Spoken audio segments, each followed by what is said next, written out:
Welcome to my channel! Learn with Teacher Ali!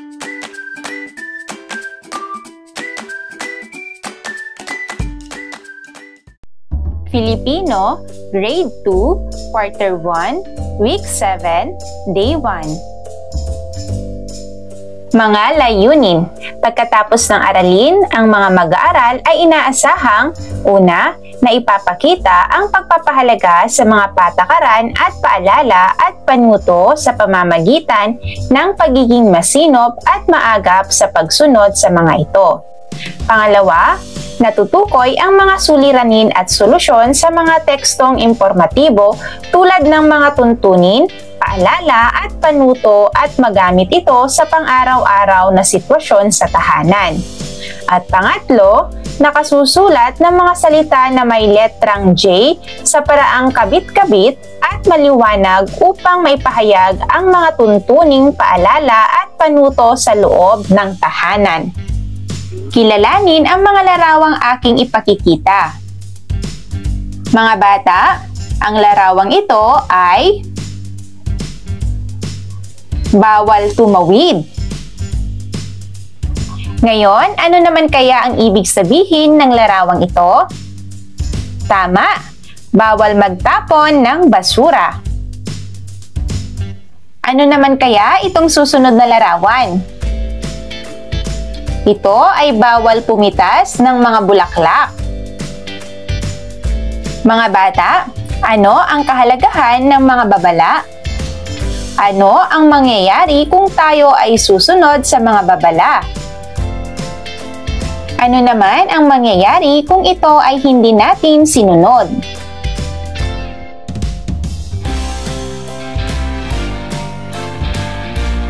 Ang pag-aaralan natin ngayon ay tungkol sa pagpapakita ng pagpapahalaga sa mga patakaran at paalala at panuto. Pagtukoy sa mga suliranin at solusyon sa mga tekstong impormatibo at pagsusulat ng mga salita na may letrang J sa paraang kabit-kabit at maliwanag upang maipahayag ang mga tuntunin, paalala at panuto sa loob ng tahanan. Pagmasdan ang mga larawan sa ibaba at tukuyin ang ipinapakita nito.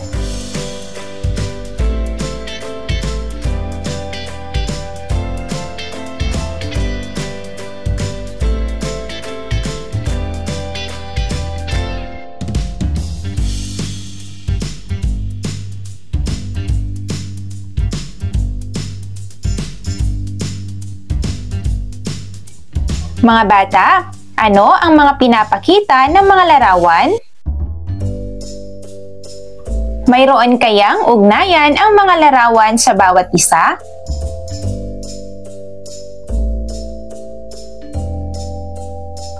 Ngayon ay mayroon akong babasahing teksto ukol sa tamang pangangalaga sa kapaligiran. Handa na ba kayo? Pakinggang mabuti ang kwentong ating babasahin. Ngayon ay magbasa tayo. Handa na ba kayo? Kung ganon ay ating nang simulan. Ang pangangalaga sa kapaligiran. Ang patuloy na pag-init ng panahon, malalakas na bagyo, matinding pagbaha, at iba pang sakuna na nagdudulot ng patuloy na pagkasira ng ating kapaligiran. Alam mo ba na bilang mag-aaral o isang mabuting tao sa mundo ay may magagawa ka? Narito ang ilang hakbang sa wastong pangangalaga sa kalikasan sa simpleng pamamaraan. Una, ang nararanasang pag-init ng mundo ay dulot ng matinding pagsusunog ng mga basura at maling pagtatapon nito na nagdudulot din ng pagbaha sa kapaligiran. Ang isang batang tulad mo ay maaaring tumulong sa pagreresiklo ng mga plastik, paghihiwalay ng mga basurang nabubulok sa di nabubulok, paggamit ng mga papel na supot o sariling bayong o lagayan kapag pupunta kayo ng iyong nanay sa palengke. Ikalawa, ang pagbaha sa komunidad ay dahil sa pagtatapon ng basura kung saan-saan. Kapag umulan, inaanod ito na bumabara sa mga kanal, naiipon sa ilog at iba pang daluyan ng tubig. Itapon ang basura sa tamang tapunan at kapag kumakain habang nasa daan, ilagay muna ito sa bulsa at itapon kung may basurahan na. Ang maliit na bagay ay makapagdudulot ng malaking ambag upang mapanatili nating malinis at malusog ang ating kapaligiran. Gawin ito araw-araw at ituro din sa kapwa. Ngayon, sagutin ang mga tanong. Una, tungkol saan ang tekstong napakinggan? Pangalawa, ano ang magiging suliranin kapag hindi natin inalagaan ang kapaligiran? Ano ang gagawing solusyon upang maiwasan ang pagbaha sa ating tahanan? Pang-apat, ano ang solusyon upang hindi dumami ang basura? At pang-lima, paano nakapagdudulot ng positibong resulta ang mga binanggit na gawain ng isang bata sa pangangalaga ng kapaligiran?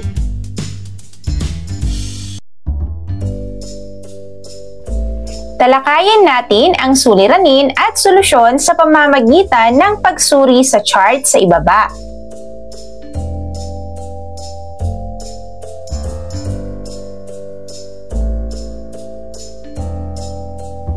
Isa sa mga suliranin sa teksto ay ang pagbaha sa komunidad. Samantala, ang solusyon naman ay pagtulong sa pagre-resiklo ng mga plastik, paghihiwalay ng basurang nabubulok sa di nabubulok, at pagtapon ng basura sa tamang lugar.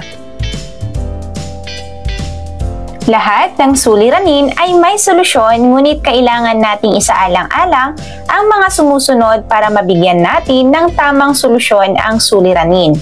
Una, alamin ang tunay na dahilan ng suliranin. Alamin ang paraan upang maging madali ang paglutas nito. Ikalawa, pag-aralan ang posibleng solusyon. At ikatlo, isipin kung ano ang maaaring kalalabasan o kahinatnan ng solusyon. Ngayon, pagtapatin ang maaaring solusyong nasa hanay B sa problemang nasa hanay A.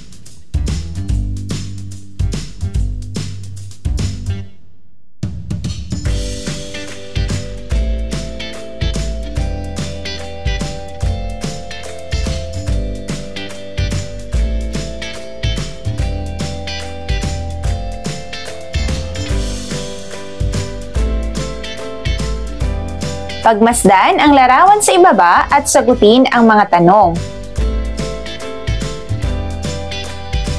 Mga bata, ano ang nasa larawan? Saan natin ginagamit ang jeep? Ano ang makikitang bagay na nakasakay sa jeep? Ang pagsakay ba sa jeep ay makatutulong sa pangangalaga sa kalikasan? Kung hindi, ano ang dapat gawin? Basahin ang mga pangungusap. Ilagay ang nawawalang salita sa patlang. Piliin ang tamang sagot mula sa kahon.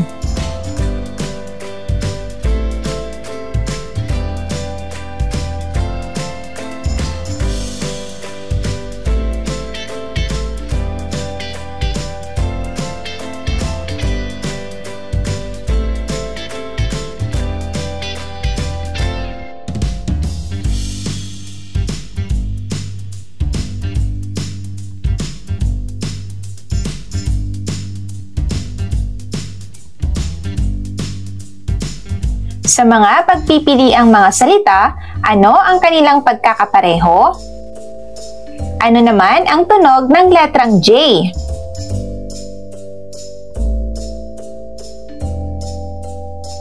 Mga bata, narito ang halimbawa ng kabit-kabit na letrang J na maliit at malaki.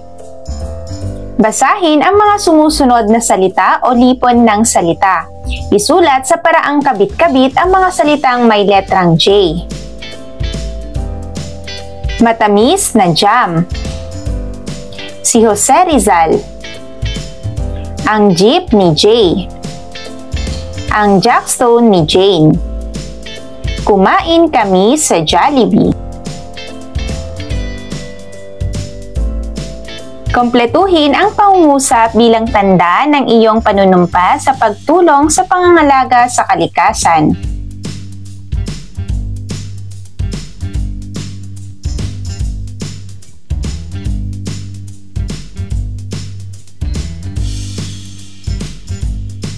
Piliin mo ang iyong sariling solusyon sa bawat suliranin.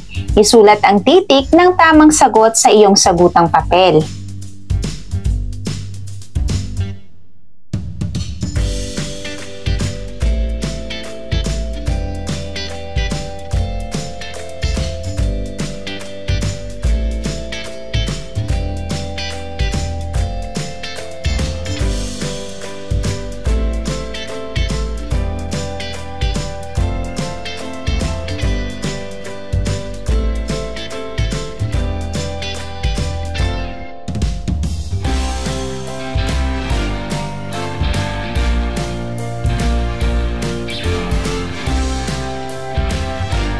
Maglista ng 3 suliranin sa inyong barangay at ilagay kung ano ang naiisip mong solusyon na magagawa ng isang batang tulad mo. Ilagay ito sa sagutang papel at ipasa sa guro.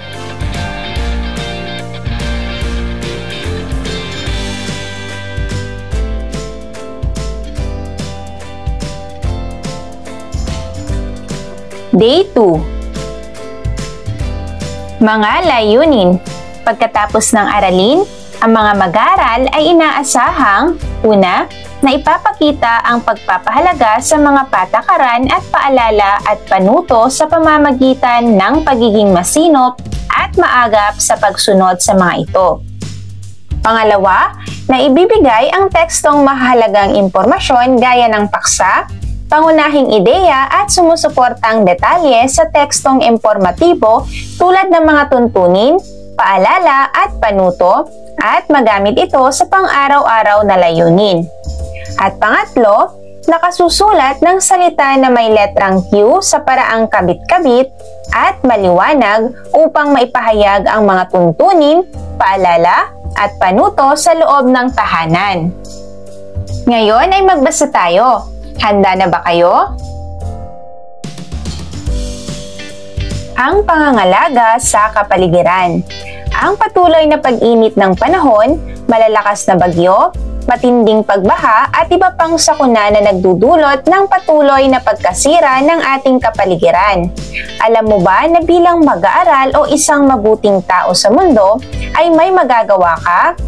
Narito ang ilang hakbang sa wastong pangangalaga sa kalikasan sa simpleng pamamaraan. Una, ang nararanasang pag-init ng mundo ay dulot ng matinding pagsusunog ng mga basura at maling pagtatapon nito na nagdudulot din ng pagbaha sa kapaligiran. Ang isang batang tulad mo ay maaaring tumulong sa pagreresiklo ng mga plastik, paghihiwalay ng mga basurang nabubulok sa di nabubulok, paggamit ng mga papel na supot o sariling bayong o lagayan kapag pupunta kayo ng iyong nanay sa palengke. Ikalawa, ang pagbaha sa komunidad ay dahil sa pagtatapon ng basura kung saan-saan. Kapag umulan, inaanod ito na bumabara sa mga kanal, naiipon sa ilog at iba pang daluyan ng tubig. Itapon ang basura sa tamang tapunan at kapag kumakain habang nasa daan, ilagay muna ito sa bulsa at itapon kung may basurahan na. Ang maliit na bagay ay makapagdudulot ng malaking ambag upang mapanatili nating malinis at malusog ang ating kapaligiran. Gawin ito araw-araw at ituro din sa kapwa. Mga bata, tungkol saan ang tekstong binasa? At paano ninyo natukoy ang paksa ng teksto?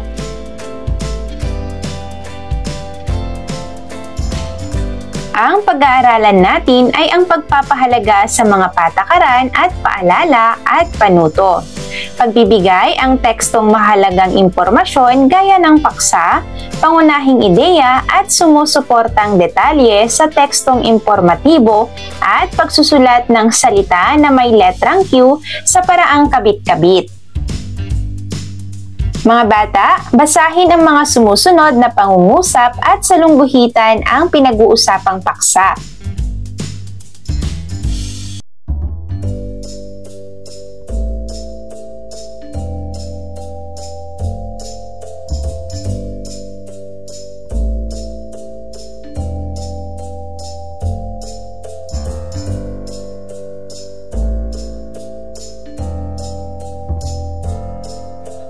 Pansinin ang mga pangungusap sa itaas. Anong salita ang kanilang may pagkakapareho?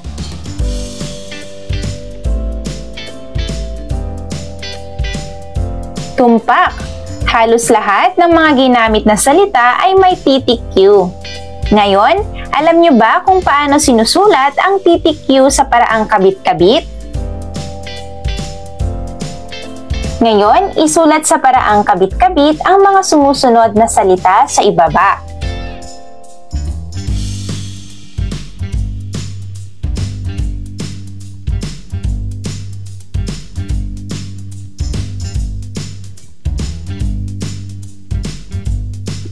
Tukuyin ang katumbas na larawan ng salita na nasa ibaba.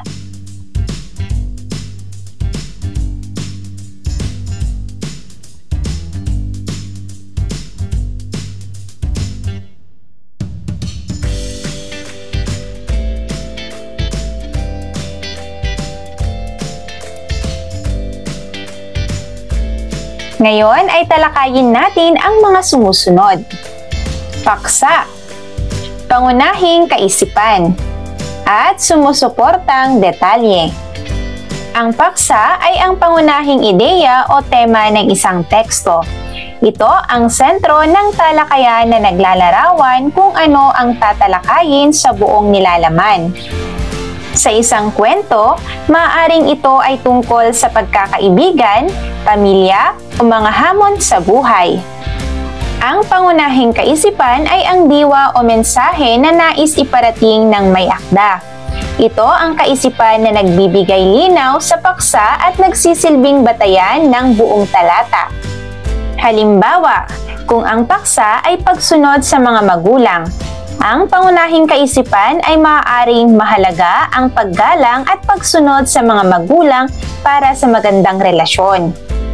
Ang sumusuportang detalye ay tinatawag ding pantulong na kaisipan. Tumutukoy ito sa mga mahahalagang kaisipan na may kaugnayan sa pangunahing paksa. Sa tulong ng mga sumusuportang kaisipan ay mas nagkakaroon ng linaw at unawa ang mambabasa sa diwang nais iparating ng talata. Halimbawa, si Bantay ay ang alaga naming aso. Matalino siya sapagkat nakasusunod siya sa mga sinasabi ko tulad ng pag-upo, pagtayo, paggapang, pag-ikot at marami pang iba. Mahal na mahal namin siya. Ang paksa ay si Bantay. Ang pangunahing kaisipan ay si Bantay ay matalinong aso. At ang sumusuportang detalye ay ang pagiging matalino ni Bantay, pagsunod ni Bantay, at pagmamahal kay Bantay. Ngayon ay basahing muli. Handa na ba kayo? Ang pangangalaga sa kapaligiran.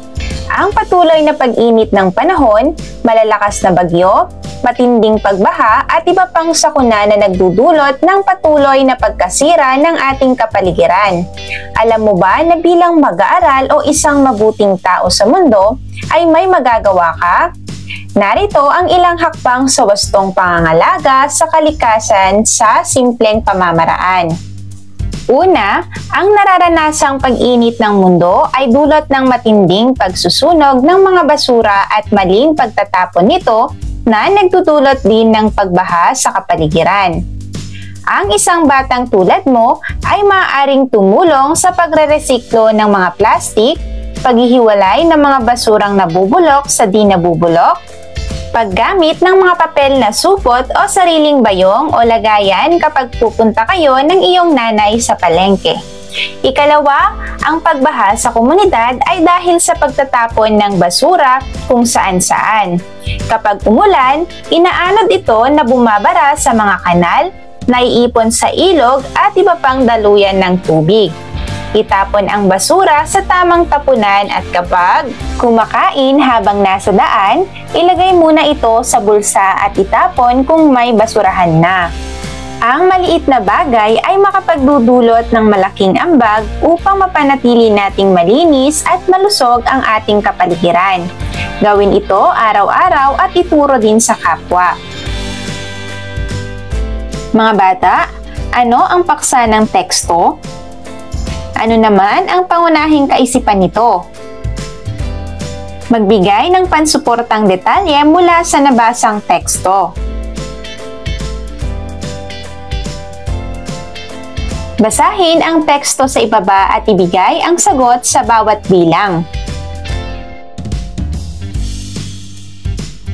Ang gubat ay tahanan ng maraming uri ng hayop. Dito makikita ang mga ibon na masayang umaawit sa mga sanga ng puno. May mga unggoy na naglalaro at umaakyat sa mga puno. Ang mga tigre naman ay nagtatago sa mga damo habang naghahanap ng pagkain. Mahalaga ang gubat dahil nagbibigay ito ng tahanan at pagkain sa mga hayop.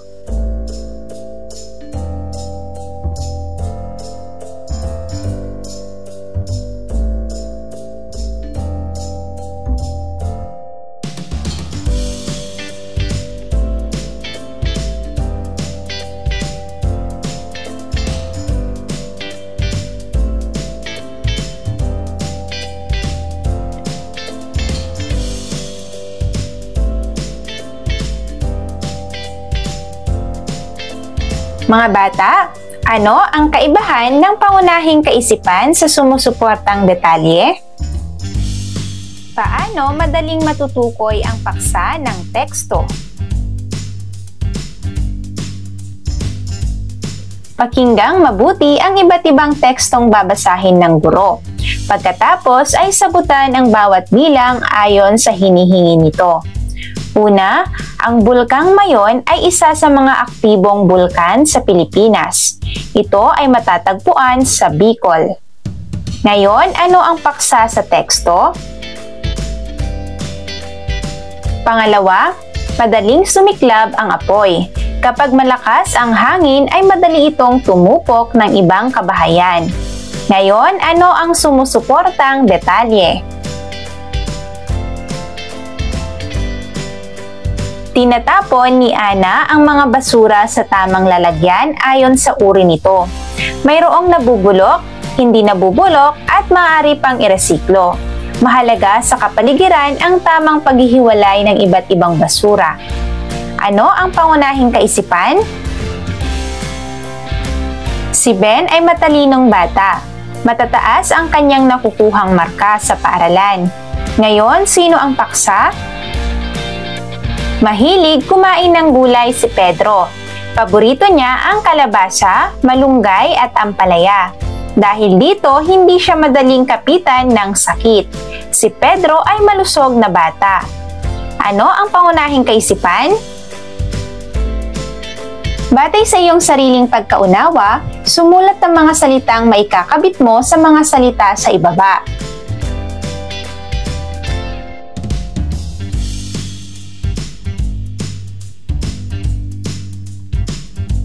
Day 3. Mga layunin. Pagkatapos ng aralin, ang mga mag-aaral ay inaasahang na ipapakita ang pagpapahalaga sa mga patakaran at paalala at panuto sa pamamagitan ng pagiging masinop at maagap sa pagsunod sa mga ito.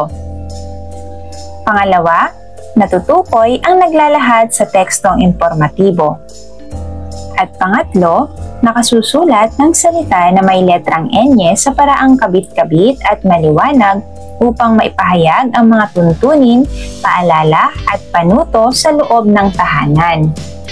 Basahin ang mga salita sa ibaba at sagutin ang mga tanong.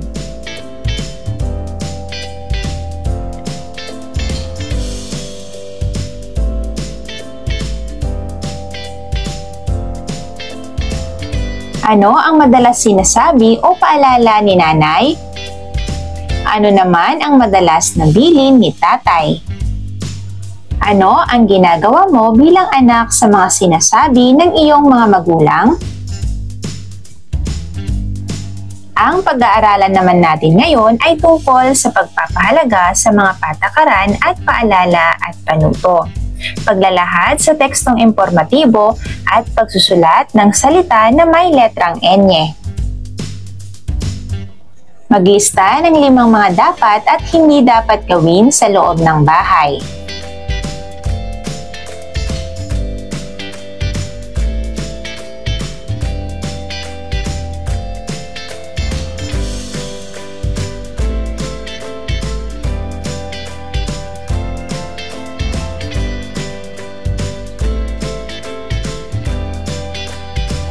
Ngayon ay mayroon akong babasahing teksto ukol sa mga paalala o bilin sa loob ng tahanan.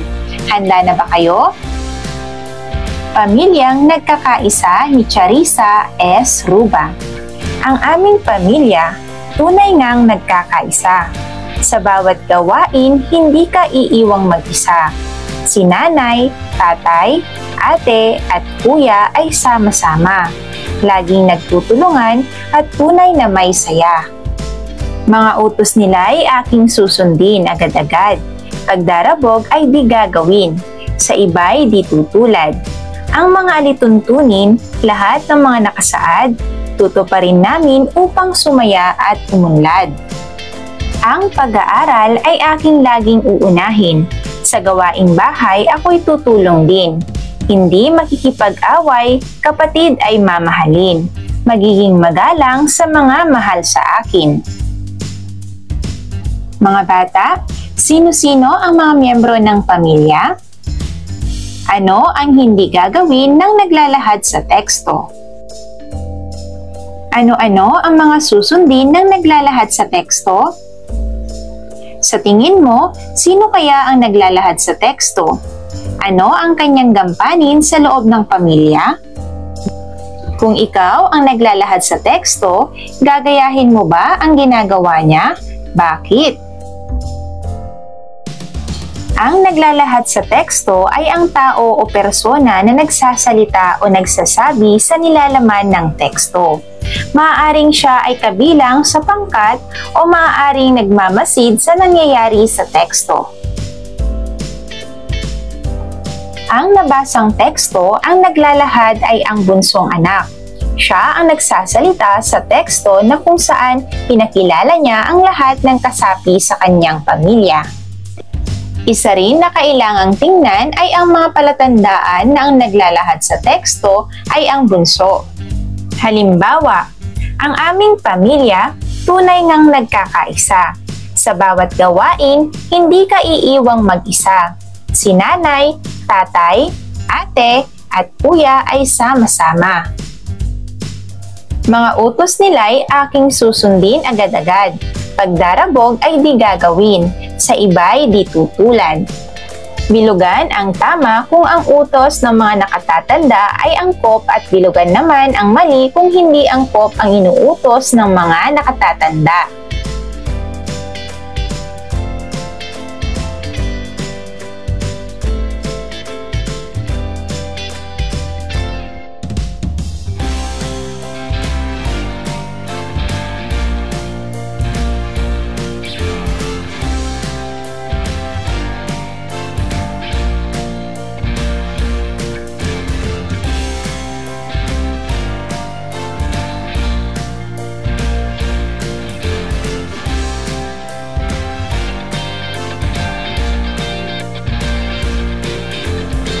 Basahin ang mga pangungusap.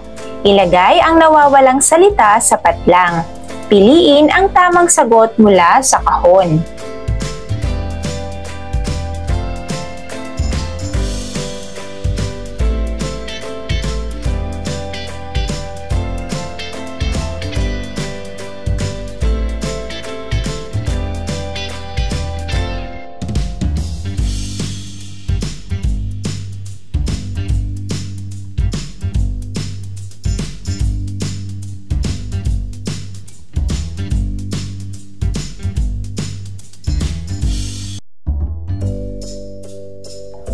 Sa mga pagpipiliang mga salita, ano ang kanilang pagkakapareho? Ano ang tunog ng letrang N?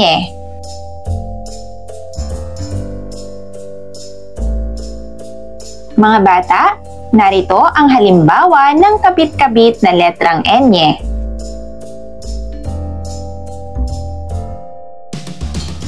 Basahin ang mga sumusunod na salita o lipon ng salita.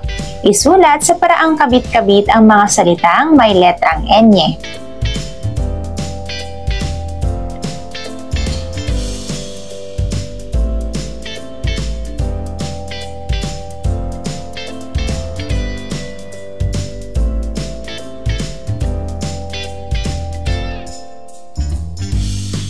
Basahin natin ang mga dapat tandaan na tuntunin sa loob ng inyong tahanan at sa tahanan natin ang silid-aralan. Una, huwag lumiban sa pagpasok. Pangalawa, laging kumain ng agahan. Pangatlo, panatilihing malinis ang silid-aralan. Alamin kung sino ang nagsasalita sa bawat pangungusap na naglalahad ng paalala o tuntunin. Bilugan ang letra ng tamang sagot.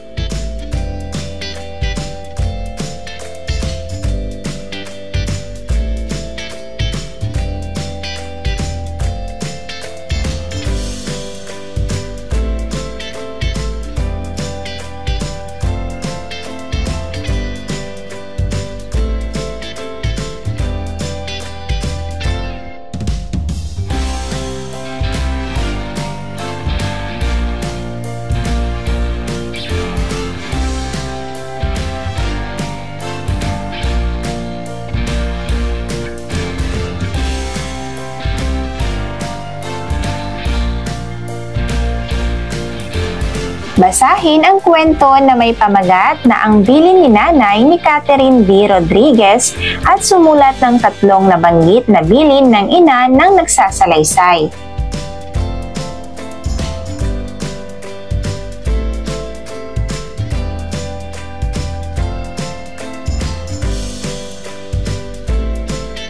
Day 4. Mga layunin.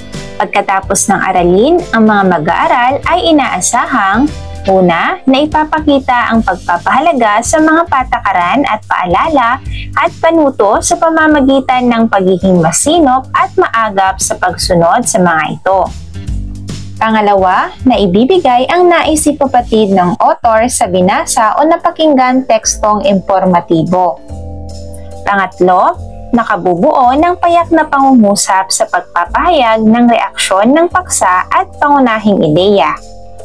At pang-apat, nakasusulat ng salita na may letrang V sa paraang kabit-kabit at maliwanag upang maipahayag ang mga tuntunin, paalala at panuto sa loob ng tahanan. Kompletuhin ang mga sumusunod na mga pahayag at isulat ang iyong sagot sa papel.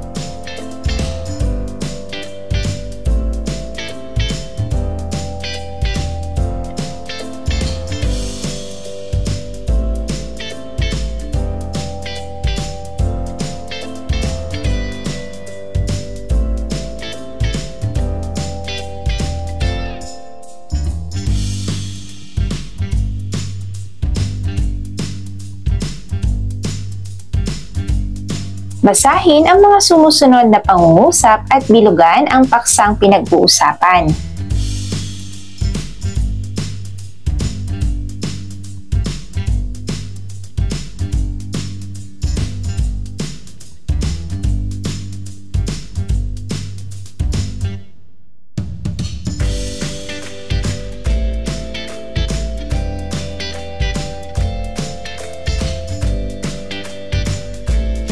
Pansinin ang mga paksang binilugan sa unang gawain. Ano ang kanilang pagkakapareho? Tumpak. Lahat sila ay nagsisimula sa titik V. Alam nyo ba kung paano sinusulat ang titik V? Ngayon naman, alam nyo ba kung paano sinusulat sa paraang kabit-kabit ang titik V? Isulat sa paraang kabit-kabit ang mga sumusunod na salita sa ibaba.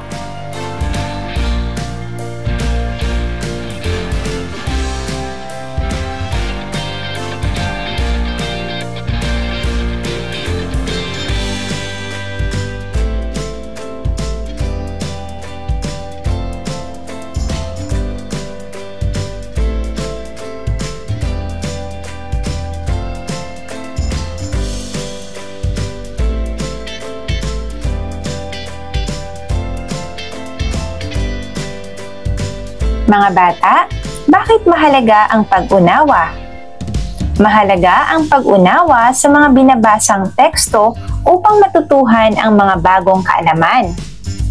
Kapag nauunawaan natin ang mga sinasabi ng author o may akda, mas madali nating maaalala ang impormasyon at magagamit ito sa ating pang-araw-araw na buhay.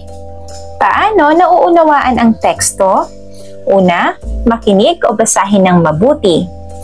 Una, dapat tayong maging maingat habang nakikinig o nagbabasa. Ang bawat salita ay may kahulugan. Pangalawa, tukuyin ang mensahe. Pagkatapos, isipin kung ano ang nais iparating ng author. Ano ang pangunahing ideya? Ano ang gusto niyang ipaalam sa atin? Pangatlo, tanungin ang sarili. Maaari tayong magtanong sa ating sarili pagkatapos magbasa o makinig. Halimbawa, ano ang natutuhan ko o bakit mahalaga ito? Basahin ang teksto sa ibaba at ibigay ang sagot sa bawat bilang.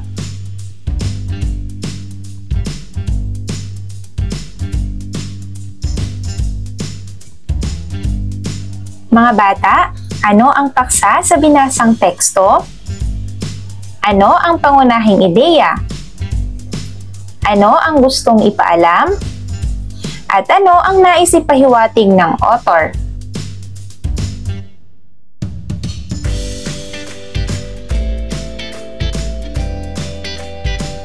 Pamilyang nagkakaisa. Ang aming pamilya, tunay ngang nagkakaisa. Sa bawat gawain, hindi ka iiwang mag-isa. Si nanay, tatay, ate at kuya ay sama-sama.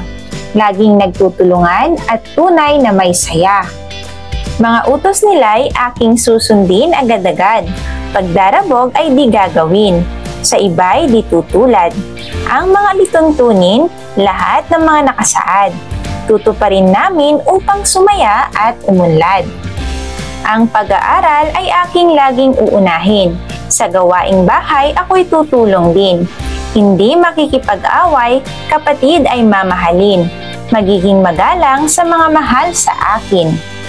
Mga bata, ano ang paksa sa napakinggang teksto? Ano ang pangunahing ideya? Ano ang gustong ipaalam? At ano ang nais ipahiwatig ng author o may akda?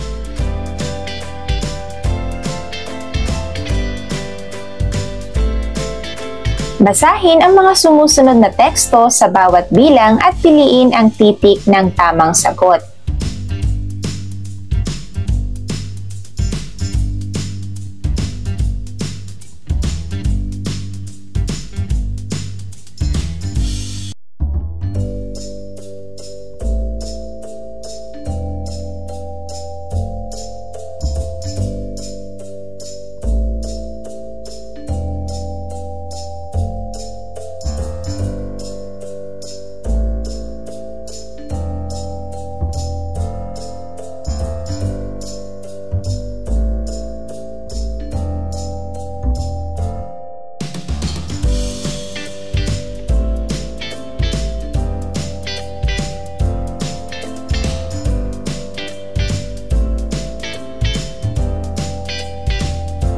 Narito sa ibaba ang mga paksang ating pag-uusapan. Pumili ng isa at ilagay sa hugis puso. Pagkatapos ay magbigay ng iyong natutuhan ukol dito.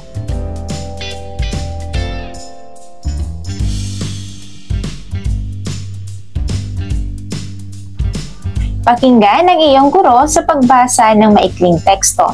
Sagutan ang mga sumusunod na tanong sa ibaba. Piliin ang titik ng tamang sagot. Para sa bilang una at pangalawa, ang mga ibon ay mga hayop na may mga pakpak at may kakayahang lumipad. Sila ay may iba't ibang kulay at laki at humuhuni na tila ba'y umaawit. Karamihan sa mga ibon ay nangingitlog at nag-aalaga ng kanilang mga sisiw.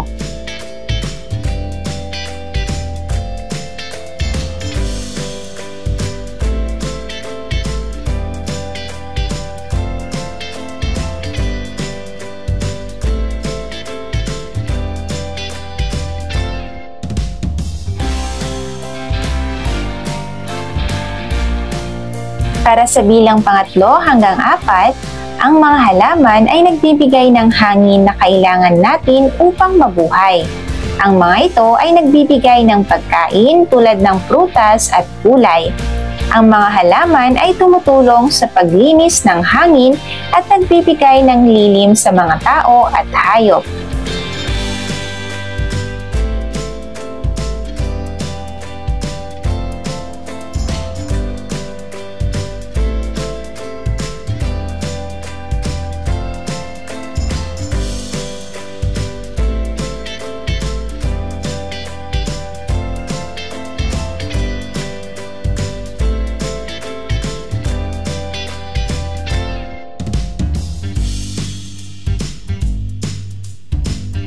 Mga bata, bakit hindi mo pinili ang isang teksto mula sa ginawang pagtataya? Sumulat ng 2 pangungusap ukol dito.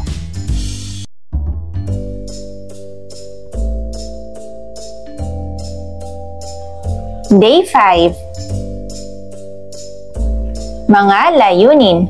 Pagkatapos ng aralin, ang mga mag-aaral ay inaasahang una, nasasagot ang mga tanong sa pagsusulit na may pag-unawa. Pangalawa, na ipapakita ang katapatan sa pagsagot ng mga tanong sa pagsusulit. At pangatlo, na ibibigay ang tamang sagot sa bawat tanong sa pagsusulit. Ika-4 na performance task sa Filipino 2. Mahusay mga bata! End of week 7. Thank you for watching! Also, don't forget to like, share, subscribe, and click the notification bell for you to be updated on our latest videos. See you on our next lesson. Goodbye!